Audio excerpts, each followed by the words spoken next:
Okay, welcome to our next video in our second lesson on sort of the introduction to the cardiovascular system, focusing on the heart. In this video, we're going to talk a little bit more about the action potential that we introduced in a previous video. This begins some material where I just want you to be familiar with what I'm talking about. When people talk about this topic, I want you to know what the relevant issues are, okay?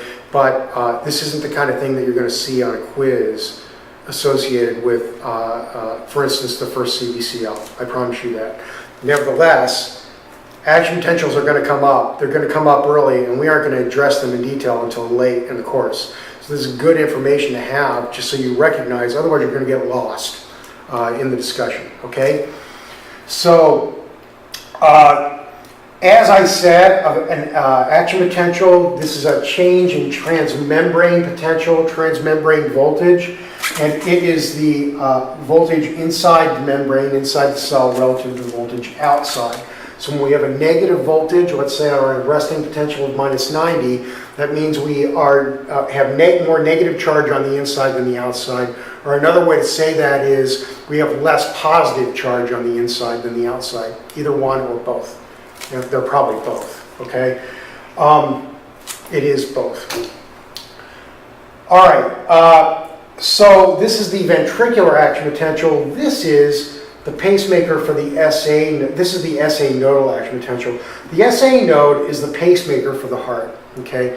We're going to go over that in a minute, how the action potential propagates through the heart. This is where the action potential is initiated. Action potentials are thrown spontaneously in this tissue, not normally in this tissue, okay?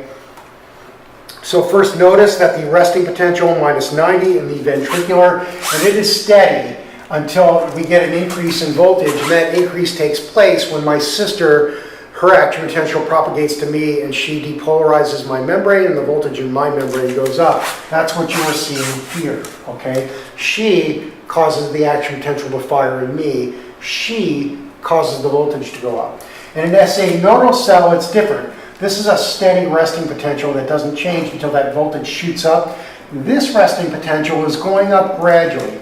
And what it does is it goes up gradually until you hit what's called a threshold potential. And when you hit the threshold potential, this action potential in the SA node fires spontaneously. And you get this increase in voltage in the SA node where the cell itself is firing an action potential on its own, okay? And then you repolarize, and then you'll notice we go up again gradually, and then we hit threshold and we depolarize again. So I think it should be obvious to you that the faster this rise takes place, the sooner I hit threshold. And the sooner I hit threshold, the sooner I throw another action potential. This is the way that your heart increases the heart rate. It causes this resting potential to rise faster so that you hit the threshold in less time. So you have less time in between action potentials, your heart rate goes up. And that's the way this thing operates, okay? All right, so the action potential is really dependent upon maintenance of gradients for ions across the membrane. So remember I told you on balance at rest, the inside of the cell has less positive charge than the outside. The reason why that happens in part is because of the activity of active transporters that maintain gradients for ions across the membrane. So inside the cell, I only have about 10 to 15 millimolar sodium. Outside, I have about 140 millimolar, okay? That gradient is maintained by an active transporter, the sodium-potassium pump. The cytosolic calcium, about 50 nanomolar, that does vary. If the cell is contracting, it's higher than that. And on the outside, 2 to 6 millimolar. So this is a huge difference. Millimolar, that's 10 to the -3 molar. Nanomolar is 10 to the -9 molar. So that is a big difference. There's much less calcium at rest in the cytosol than on the outside of the cell. And actually during contraction there's much less as well than the outside. This is very high. That is maintained by active transporters. So the sodium and the potassium gradients are maintained by the sodium-potassium ATPase. That pumps sodium out of the cell, so the sodium is high on the outside of the cell, low on the inside. It pumps at the same time potassium into the cell, so potassium is high on the inside and low on the outside. These gradients are important for the activity of the cell to be maintained, for you to be able to throw action potentials in the heart. These gradients have to be there. We have calcium pumps which maintain the calcium gradient, and most importantly we have what's called the sodium-calcium exchanger. The sodium-calcium exchanger is a secondary active transporter.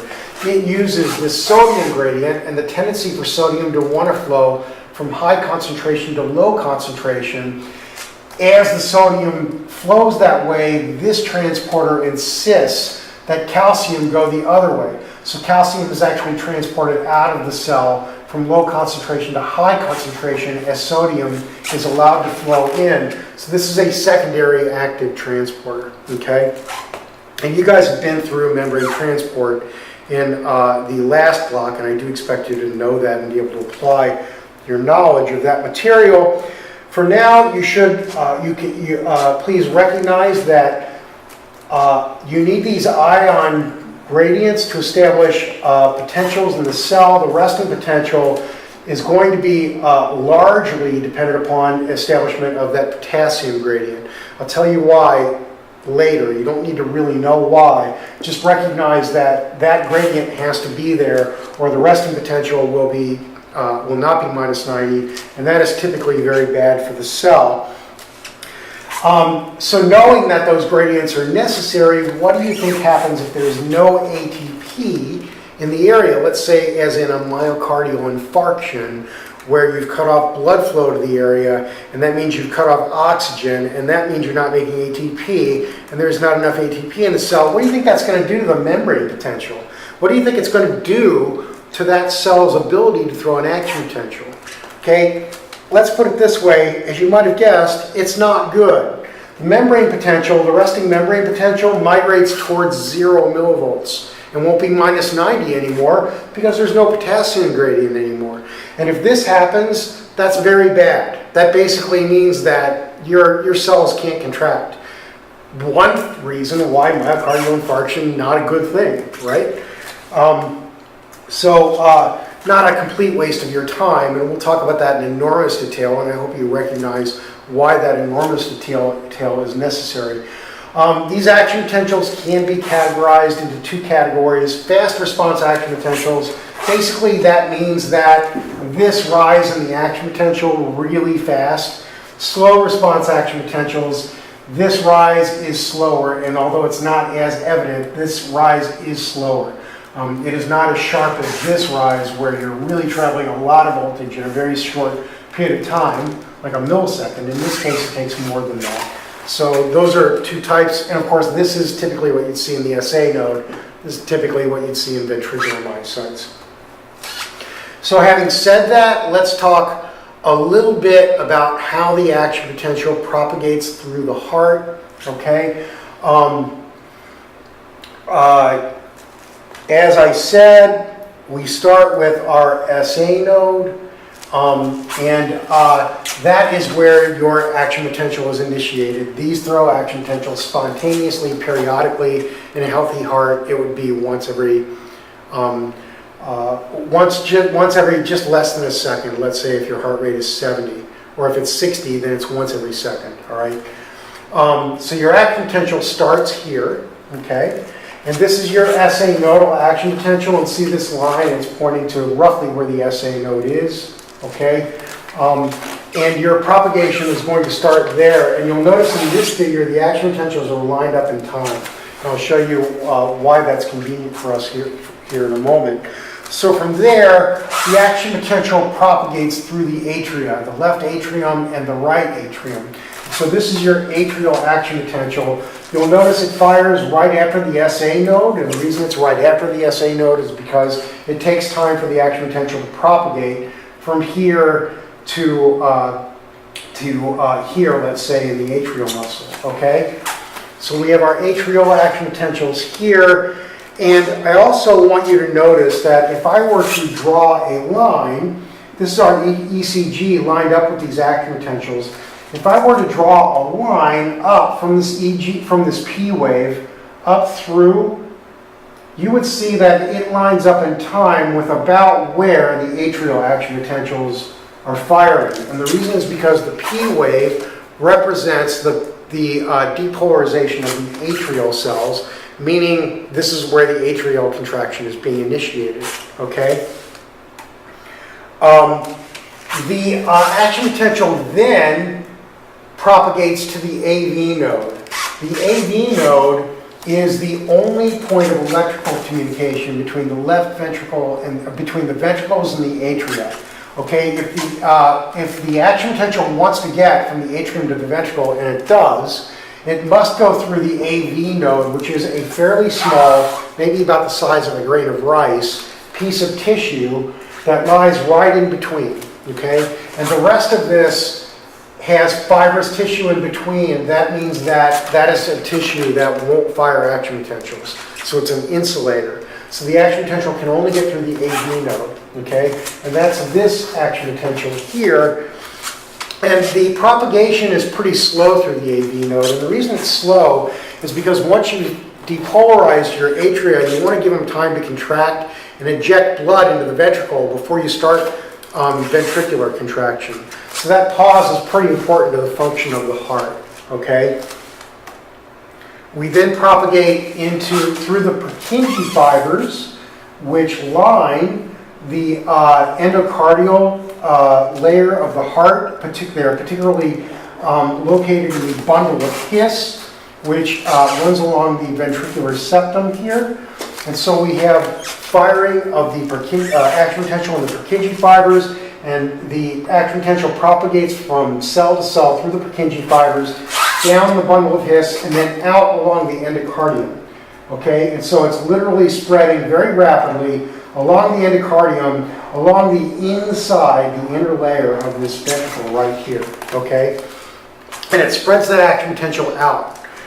And then the ventricular muscle is excited, and the action potential propagates from inside the heart to outside the heart, across the ventricular walls. And it's doing that all at once because the action potential was spread rapidly out along the endocardium, and then you get a nice smooth contraction of all the muscle as the action potential propagates from inside to outside across the muscle. And I want you to notice that if I were to draw up a line, that this QRS complex would pretty much go right through where these ventricular action potentials are firing.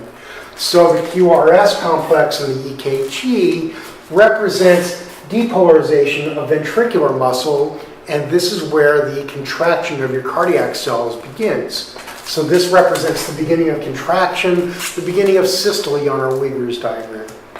Okay? And then finally, just for the record, you have your T wave here. You can see that roughly lines up with where these ventricular myocytes are repolarizing and where the voltage is returning to the resting potential of about -90. That T wave takes place where that repolarization takes place. Okay? And we'll talk about that in enormous detail in association with a later case. But we're going to cover quite a bit of cardiac material before that. So recognizing some of these general features is fairly important. Don't worry if you didn't pick up all the details from this, but I want you to be familiar with it so that you'll have been exposed. And if it's explained or addressed in a CBCL session later, I want you to know what people are talking about. I mean, EKGs are going to come up, right? Okay. So this is our dilated cardiomyopathy patient. These spikes that you see, those are pacemaker sites. She has a pacemaker spikes. She has a pacemaker. So when the pacemaker fires, it depolarizes the tissue in the ventricle. It causes it to contract. Okay? And ordinarily, this pacemaker will fire before the SA node has a chance to fire on its own. And so they're initiating contraction rather than the SA node is. But I want you to notice in this area here, see this drop here, or this rise here, this is the beginning of a QRS, and you will notice that this rise begins before the pacemaker spike. Okay, so this tissue, this ventricular tissue, begins to depolarize before the pacemaker has a chance to fire. This is because this patient is throwing preventricular contractions, PVCs. That's another way of saying her ventricular muscle is diseased and it's depolarizing when it shouldn't. And when it depolarizes, you're seeing that here in the ECG, and you can tell it's depolarizing on its own when it really shouldn't. That's ventricular muscle depolarizing. Normal ventricular muscle does not do that, okay? It sits at rest and doesn't depolarize until an action potential propagates to it, okay? So I want you to notice that this is happening, and this is not something that's normal. And so you do get abnormal depolarizations, and so understanding how the depolarization of the tissue takes place is fairly important if you want to interpret these EKGs. All right, and finally, I just want to expose you to a list of channels which you will eventually run into. Do not memorize this list. Do not worry about it excessively, but there are a number of different channel types here. We're going to go through all of these. And by the time we're done, you're going to recognize what all these are and what their functions are. They all contribute to the shape of the action potential. And bad things with pretty much any of these channels can cause problems in your heart. So I wanted to expose you to that. Thank you for your attention, and we will move on to the next lesson.